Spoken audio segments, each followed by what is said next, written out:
नौकरी छोड़ते ही ईपीएफ निकालना पड़ेगा भारी। जानिए क्यों है ये बड़ी भूल। नमस्कार, न्यूज़ 18 का डिजिटल प्लेटफॉर्म आप देख रहे हैं और मैं हूं रितु सिंह। नौकरी बदलना, करियर ब्रेक लेना या कुछ समय के लिए काम से दूर होना आज के दौर में आम बात है।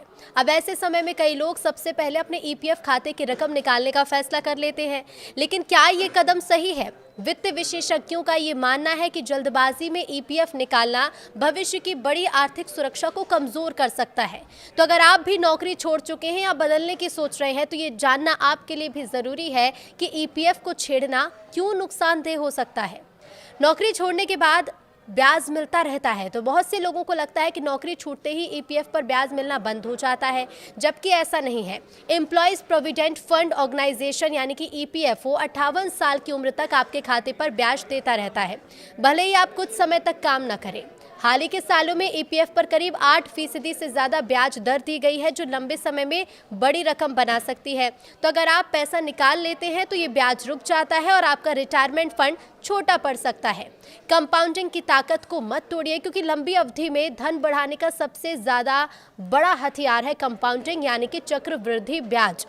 जब आपके खाते में जमा राशि पर हर साल ब्याज जुड़ता है और फिर उस पर भी ब्याज मिलता है तो रकम तेजी से बढ़ती है। यदि आप 30 या 35 साल की उम्र में ईपीएफ निकाल लेते हैं तो आप आने वाले 20 से 25 साल की ग्रोथ को खो देते हैं।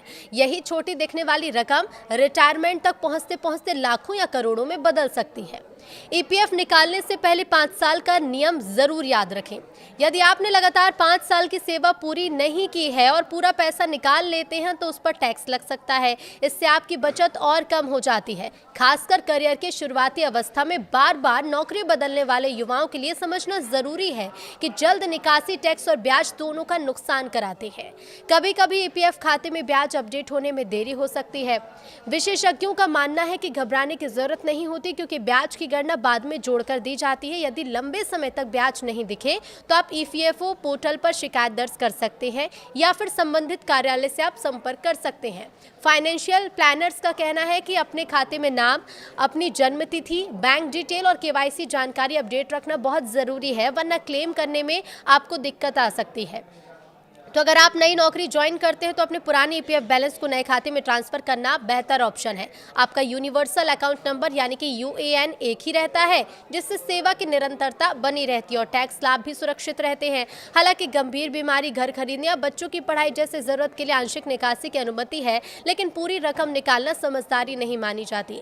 कुल मिलाकर ईपीएफ सिर्फ एक बचत खाता नहीं बल्कि रिटायरमेंट की मजबूत नींव है। थोड़े समय की जरूरत के लिए इसे तोड़ना भविष्य की सुरक्षा से समझौता हो सकता है। समझदारी इसी में है कि धैर्य रखें, ब्याज को बढ़ने दें और अपने बुढ़ापे की आर्थिक आजादी को मजबूत बनाएं।